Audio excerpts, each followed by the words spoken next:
As I mentioned moments ago, I said how we ran the pre-session highs here. So there was a little bit of minor buy side. They swept that, then traded lower, came back up, hit the bearish breaker, as I mentioned, and then traded down into this area here.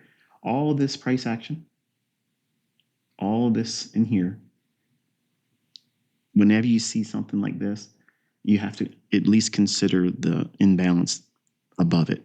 If you're trading from a higher level down into it, this inefficiency is always going to be the first consideration. So if you're tape reading it, you're watching it, you need to be cognizant of that because it may be a factor for either a reversal or, like we're seeing here, a pause and then consolidation.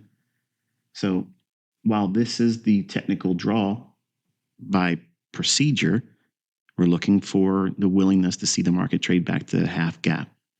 If it trades back to half gap, then the next thing is does it continue to go to 3/4 gap close or full gap close, or does it reject that half gap and start moving in the direction of the gap?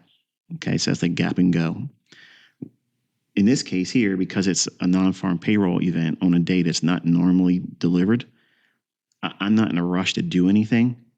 I'm more in a exploration mode. I want to see what is it doing, how is it behaving,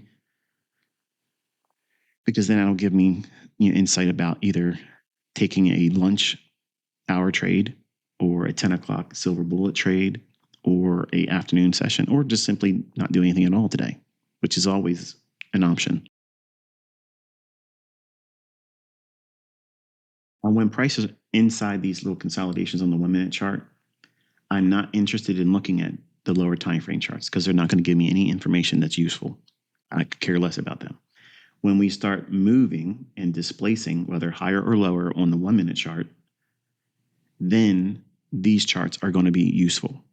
So I'm not staring at these charts trying to make rhyme or reason out of what price is doing until there's a reason to justify having done so over here on the 1 minute chart. So the 1 minute chart is parent, and the 15-second, 5-second are subordinate. So they're going to be a little bit, well, like children. They're going to be more active, hyperactive. Okay. And I want to focus my attention on the role of the parent time frame, which is the 1 minute. And then I want to look for unruliness in the lower time frames with gaps, inefficiencies remaining open, because then I have to parent them. I have to babysit them. Otherwise, I could care less what they're doing because they're in their little playroom doing what they do. Over here, I'm focusing on adult matters. There we go. So there's half gap. We did it 2 minutes before, a little less than 2 minutes before 10 o'clock. So there's the delivery. So we had a directional intention to observe price action. Okay. I'm not championing anything. I didn't do a demo. I didn't do a live. I just simply said, watch this. In the beginning, this is all you're expected to do. Okay. Now, if this is the first time you watched it, you might look at this and say, wow, that was neat. It went where we thought it was going to go. That's exactly what you're supposed to feel. You're not supposed to feel like, oh no, I wish I would have shorted that and I could have passed my eval with that, or I could have got my little nudge to get to my payout that I'm just one trade away from.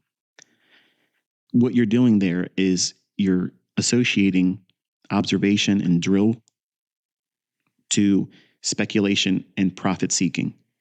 And you can't do that when you don't know what you're doing.